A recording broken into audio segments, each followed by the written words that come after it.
Welcome back to Get Down to Business, continuing our theme of amazing authors, which are written by amazing people.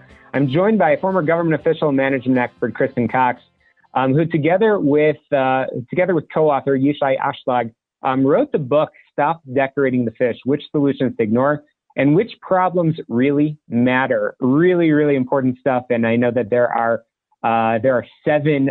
You call it the seductive seven, but now that I've just piqued everybody's interest in the conversation, I'm very, very excited to welcome Kristen Cox onto the program. Welcome.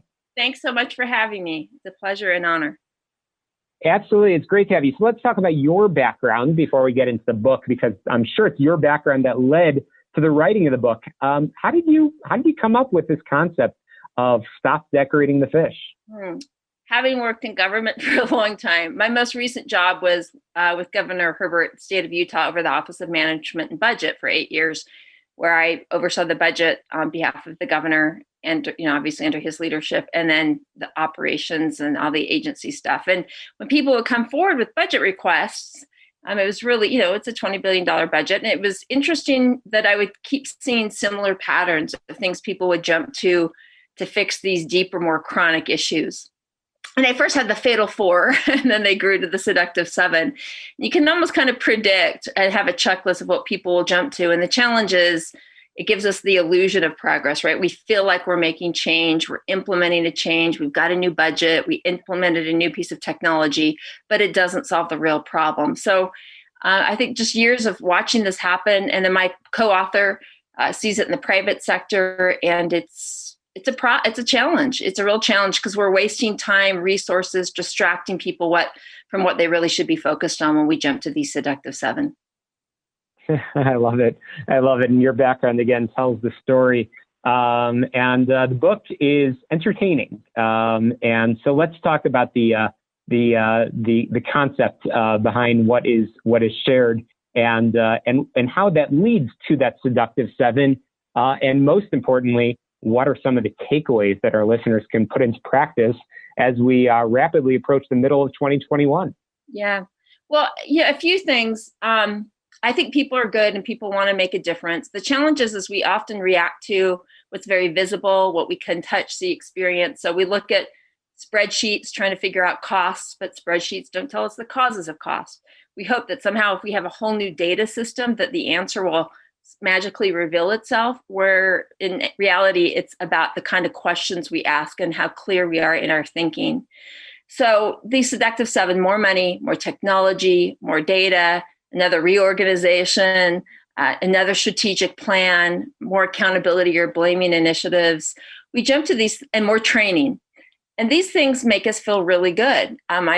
I've seen a big reorganization going on right now in a state, and it's going to change a lot of administrative functions. But the direct services, it doesn't touch that. But that's where all the money is, and that's where the impact is to customers. And part of this is that we can't find the real problem outside the context of the goal. So take a reorganization. If the goal is to change your span of control and maybe reduce minimal duplication of effort at the administrative level, then maybe a reorganization could give you some marginal improvements. I would suggest there's much easier ways to deal with your span of control. But if you really want to make a big impact on the cost of government and how effective its services are for the front line and for the customer, reorganizations don't touch that. And then you've spent an entire year dealing with office changes and who reports to who and just tons of effort, and you've missed the mark. And we talked earlier, I'm blind. And many, many, many years ago when I was going blind, I was actually on a form of, public welfare. And I'm grateful that I had that safety net.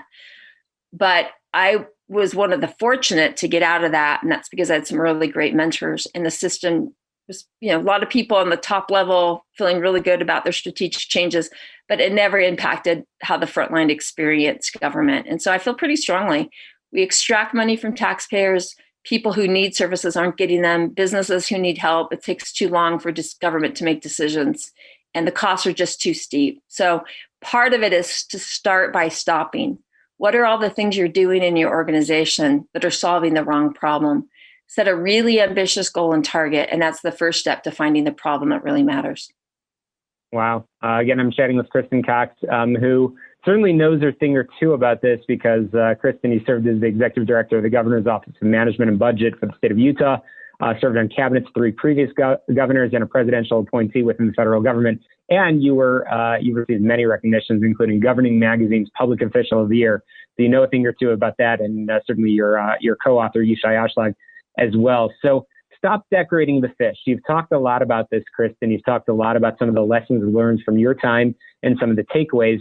One of the things that I find interesting is you talk about this being relevant to all organizations. Mm-hmm. And many of our listeners are small business owners. So again, what is that takeaway for that, small business owner, that entrepreneur that's tuning in? How can they focus on what really matters? I love the way you just said, start by stopping, and actually really dig into the root problem. And as we say in the military, focusing on the commander's intent. Yeah. So for both of us, my co-author and I, it's about grounding in the value for the customer. So especially for small businesses, it's really interesting to think about the way we define value is what's the limitation you're removing for the customer. Dr. Goldratt, just a brilliant man, had a quote, and we love this and use this. It's value is when you remove a significant limitation in a way that was not possible before, in a way your competition cannot replicate. And what we mean by that is often we jump to new features and benefits or enhancements or new branding campaigns, but we're not grounded in what's the real value we give to the customer. So an example we use sometimes, there's a company called Omron. They really tapped into a need that customers had, which was, hey, if I need to get my blood pressure taken, I've got to go to the doctor's office. It's a lot of hassle. It's a lot of friction points. How do I remove that hassle for the customer? They were the first out to make blood pressure testing that people could take at home that was accurate and reliable. Unfortunately, they didn't continue on making a lot of other vital tests accessible and at home. So it starts with getting really clear about putting yourself in your customer's needs or in your customer's shoes.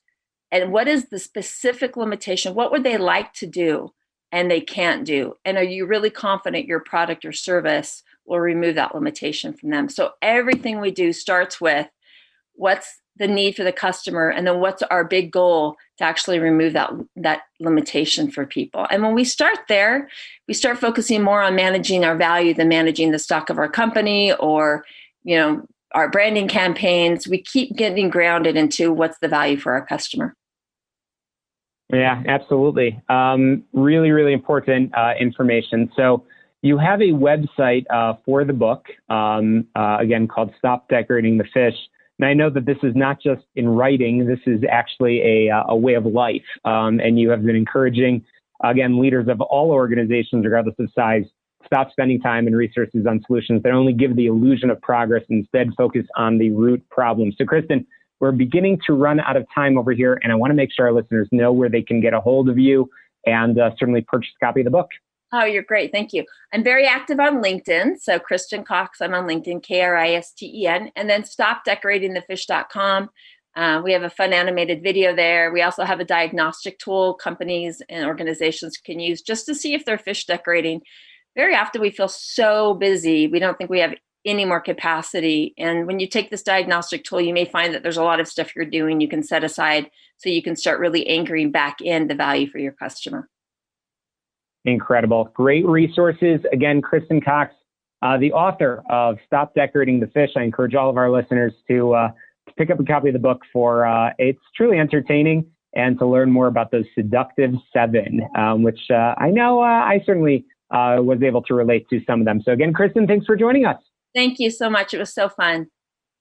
Absolutely. Such a pleasure. And we are going to squeeze in the headlines, a quick break. And when we return, we are going to be chatting with Matthew Morales, who has written a book called Never Be Poor Again, A Guide to Money as a Spiritual Practice.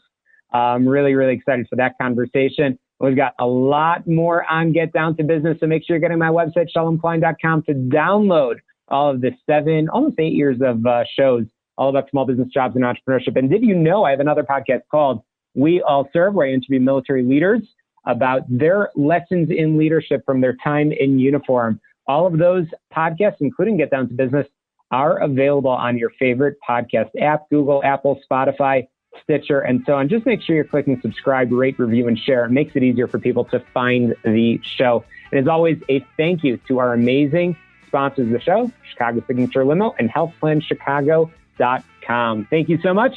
We're going to squeeze in a quick break. More small business, jobs, and entrepreneurship when we return.